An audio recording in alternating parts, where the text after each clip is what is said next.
मीरा के पास जब शेर भेज दिया राणा ने, आदमखोर शेर, उनके पूजा गृह में, और अचानक मीरा देख कि एक सेकंड के लिए घबराई, तो उदाबाई ने कह दिया, उनकी जो दासी थी, मीरा क्यों घबराती है, रोज नरसिंह का पूजा करती थी, आज भगवान नरसिंह साक्षात आ गए हैं। जो आरती का थाल लिया था शेर के गले में पहना दिया। सारा का सारा मेवाड़ देख रहा था, लाखों लोगों की भीड़ लगी थी कि आज मीरा के परखच्चे उड़ जाएंगे, आज आदमखोर शेर मीरा को खा जाएगा। देखते देखते उस शेर ने गर्दन झुकाई, मीरा ने तिलक लगाया, आरती की, माला पहनाया आदमखोर शेर को, और जब बाहर निकला तो जिन सैनिकों ने भेजा था उनके चीथड़े उड़ा करके वो जंगल में चला गया, मार डाला सबको। कैसे बदल गया वो शेर। तो जरूर रक्षा होगी, पर भक्त की होगी, विभक्त की नहीं होगी। भक्ति के नाम पर संसार को ठगा जा सकता है, परिवार को ठगा जा सकता है, समाज को ठगा जा सकता है, पड़ोसी को ठगा जा सकता है, पर तुम्हारे अंतर मन में ही व्याप्त रहने वाले, तुम्हारे लिए अंतर्यामी, कण कण में विराजित भगवान को कैसे ठगोगे। प्रश्न तो यह है, भगवान को कैसे ठगोगे। भावग्राही जनार्दन। इसलिए भक्ति कभी प्रकाश का विषय नहीं है, भक्ति में कभी भक्ति दर्शन प्रदर्शन का विषय नहीं है। भक्ति आंतरिक चीज है, गोपियों की तरह। इतना प्रेम करें कि श्री कृष्ण ही समझें और मैं समझूं, बाहर से तो बल्कि न समझें तो ज्यादा अच्छा है। लोग जैसे सास और बहू की लड़ाई के लिए मैंने आपको एक बार सिखाया था कि अगर आपकी सास आपको बहुत गालियां देती हैं, बुरी बुरी बातें कहती, तेरे बाप ने क्या दिया, तेरे बाप ने क्या दिया, तेरा बाप नंगा है, तेरा बाप नंगा है, और तुम रोती रहती हो, तो बस किसी की बातों का बुरा मत मानो। किसी के कहने से कुछ होता नहीं, जो कह रही हैं उनकी हैसियत क्या है, आई डोंट केयर। जिनको इतना ही ज्ञान नहीं कि जो बच्ची अपने गोत्र का परित्याग करके आई है, गोत्र छोड़ दिया, उस बच्ची के गर्भ से जो संतान होगा वो उसके पिता का वंश नहीं चलाएगा, वो जहां आई है उसके पिता का वंश चलेगा।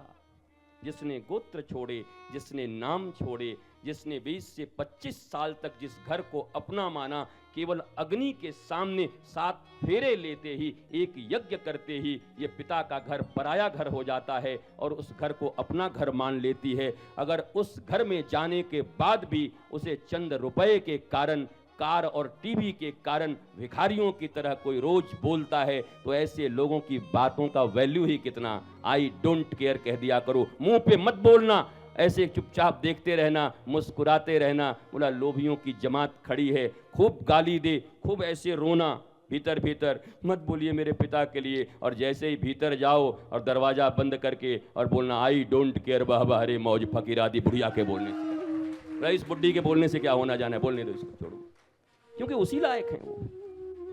यथा योग्य सम्मान मिलेगा उनको। भीतर जाकर नाचो, सामने मत नाचना, मैंने मना किया है, नहीं तो नया तरीका ढूंढ लेगी।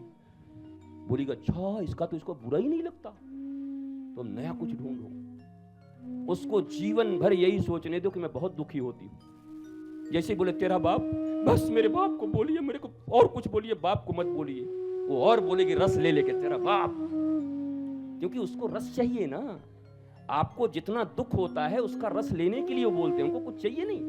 उनको पता है आपके हृदय को पीड़ा देना चाहते हैं, आप दिखा दो कि मैं पीड़ा में हूं, पर भीतर जा करके दरवाजा बंद करके वाह वाह रे बुढ़िया, मौज करो, मौज करो ना, आनंदित रहो। यही परम ज्ञान है। तुम मरे जा रहे हो, रोए जा रहे हो, शुगर बढ़ाए जा रहे हो, रोज अपना आंख ऐसे ऐसे कर रहे हो, बेचारा पति भी परेशान है, माँ की तरफ जाऊं किसकी तरफ जाऊं, उसको भी फ्री कर दो थोड़ा, जो चिंता मत करो मेरी तरफ से, मैं ठीक हूं। वो जितना बोलती है बोलने दो, मेरा पति तो तुम्हारा प्रणाम कर लेगा तुमको कि वाह ऐसी पत्नी। हमको तो लोगों ने बताया था कि आधी जिंदगी निकल जाएगी बैलेंस करने में, ये तो ऑलरेडी बैलेंस आई है। खुश हो जाएगा, प्रसन्न हो जाएगा। और तुम्हारा काम भी है, अगर अर्धांगिनी बन के आई हो तो अपने पति परमेश्वर कितने प्रसन्न रहे तुम्हारे एक्टिविटीज से। अरे छोटी मोटी बातें साधारण बातें, साधारण अपमान, इसको तो तुम ऐसी झेल जाओगी। अरे इस दुनिया में मानवता को जिसने अपने गर्भ से जन्म दिया हो वो मां कुछ भी झेल जाएगी, कोई भी अपमान पचा जाएगी, वो भी महादेव ही है, मैया महादेव ही है। जितना अपमान मां पचाती है उतना कोई नहीं पचा सकता दुनिया में, एक मां है। तुम अपना अपना बचपन याद करो, पिता का भी डांट सुनती है और तुम्हारी भी पूर्ति करती रहती है। श्रवणम कीर्तनम स्मरणम और बहुत सारा अंजनम बंदनम जो भी होगा सब पढ़ लेना। हाँ, कुछ तुम भी करोगे कि सब हम ही करेंगे? हम कोई पैसा लेके आए हैं क्या तुमसे कि सब हम बताएं? थोड़ी मेहनत तुम भी करो, उठाओ शास्त्रों को थोड़ा देखो। श्रवणम कीर्तनम स्मरणम विष्णु पाद सेवनम, पता नहीं क्या क्या जो भी पढ़ लो। 9 प्रकार की भक्ति है और 9धा भक्ति में राम जी भी कही रहे हैं सबरी को, प्रथम भक्ति संतन कर संगा, द्वितीय रति मम कथा प्रसंगा।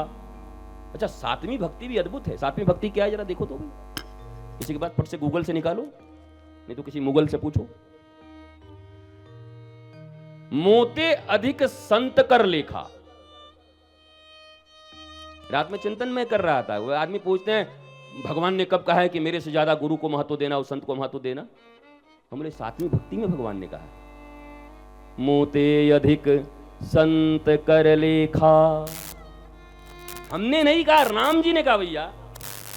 सातव सम मोहि मैं जग देखा, मोते संत अधिक कर लेखा। मुझसे भी ज्यादा सम्मान और मुझसे भी ज्यादा विश्वास संत के ऊपर, गुरु के ऊपर रखो, भगवान श्री राम। और संत के संबंध में कह दिया प्रथम भगत संतन कर संगा, द्वितीय रति मम कथा प्रसंगा। अब वही संत जहां आप मिलने गए थे, जिनसे आपने कथा सुना, दिल मिल गया, तो तीसरा क्या हुआ? गुरुपद पंकज सेवा, तीसरी भक्ति यमान। वही संत गुरु रूप में परिणित हो गए।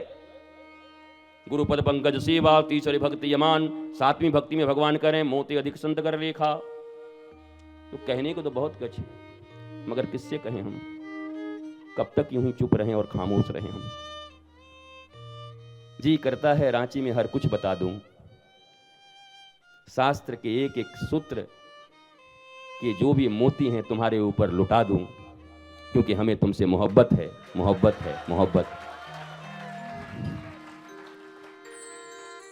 शास्त्रों के सूत्र ही तो लुटा सकते हैं, उन सूत्रों से ही तो तुम्हारे जीवन में आनंद और आह्लाद आ सकता है। इसलिए हनुमान चालीसा का साधारण अर्थ तो है ही, जैसे हरि अनंत हरि कथा अनंता, वैसे हनुमान चालीसा भी अनंत है, इसके अर्थ भी अनंता हैं। जिधर जैसा लगाना चाहो लगा लो अर्थ को, लेकिन लगाओ तो परमानेंट मंगल के लिए लगाओ, छोटे मोटे मंगल के लिए मत लगाओ। एक बार राजा मिला तुमको, चक्रवर्ती सम्राट, बोला एक ही बार मांगना है, मांग लो। क्या मांगोगे? घबरा के चूना मांग लोगे क्या कल के जैसा? उस आदमी को चूना चाहिए था, चूना ही मांग लिया। चूना दे दो, खैनी चूना खाना, मर गया आदमी के साथ।